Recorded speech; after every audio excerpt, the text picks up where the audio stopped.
Selanjutnya pemirsa, momen arus mudik Lebaran tahun ini menjadi momen peningkatan perekonomian daerah.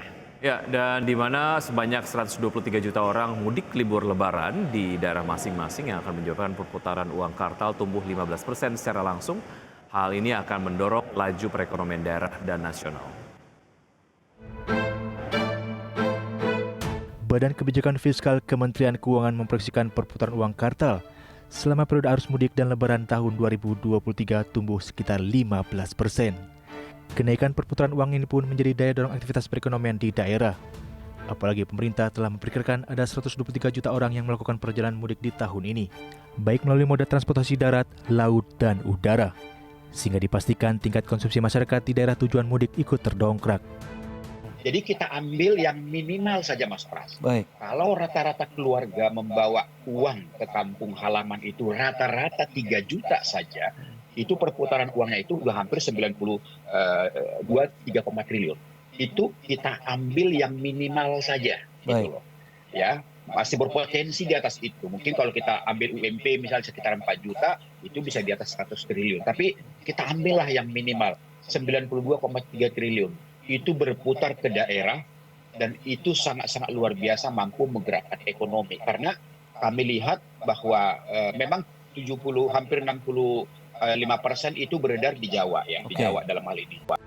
Kepala Badan Kebijakan Fiskal Kementerian Keuangan Febrio Nathan Kacaribu menjelaskan, tingginya animo masyarakat saat mudik Lebaran tentu memberikan dampak positif bagi perekonomian, khususnya di daerah tujuan mudik maupun daerah yang dilalui para pemudik.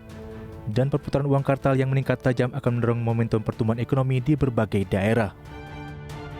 Febrio menambahkan besarnya jumlah pemudik yang berdampak pada geliat aktivitas ekonomi di daerah pada Lebaran tahun ini juga akan turut mendorong kenaikan angka pertumbuhan ekonomi secara nasional pada kuartal kedua 2023. Biasanya di perputaran uang kartal itu di periode Lebaran itu meningkat tajam 10-15%, sehingga memang ini kita melihat sebagai potensi momentum untuk pertumbuhan ekonomi di daerah juga akan cukup meningkat biasanya di selama bulan Ramadan dan libur Lebaran. Nah, ini nanti akan terlihat cukup kuat di pertumbuhan ekonomi triwulan kedua, karena ini masuk sudah dalam triwulan kedua. Sementara itu, Bank Indonesia sebelumnya telah menyiapkan uang layak edar atau pecahan uang baru sebanyak 155 triliun rupiah untuk memenuhi kebutuhan uang selama periode Ramadan dan Idul Fitri 2023. Angka tersebut naik 8,27% dari jumlah uang yang disiapkan Bank Indonesia pada Lebaran tahun ini. Dari Jakarta, Raharjo Patmo, IDX Channel.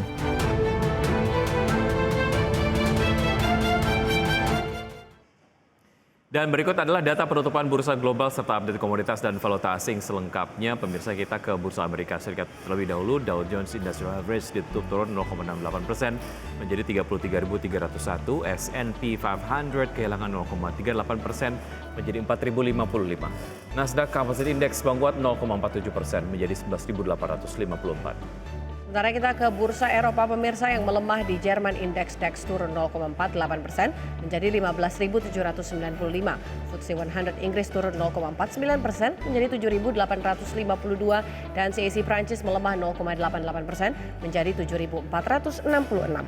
Dari komoditas, pemirsa, minyak WTI menguat 0,09% di level 74,36 dolar Amerika per barrel. Nikel menguat 1,36% ke level 23.658,5 dolar Amerika per metric ton.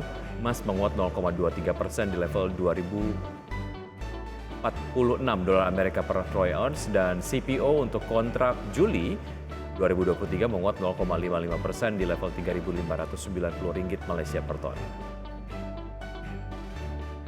Sementara dari pergerakan nilai tukar rupiah terhadap mata uang asing lainnya, pemirsa, di mana Indonesian rupiah terhadap US dollar di level 14.835, terhadap euro di 16.385, terhadap pound sterling di 18.502, dan terhadap yen Jepang di level 111,15.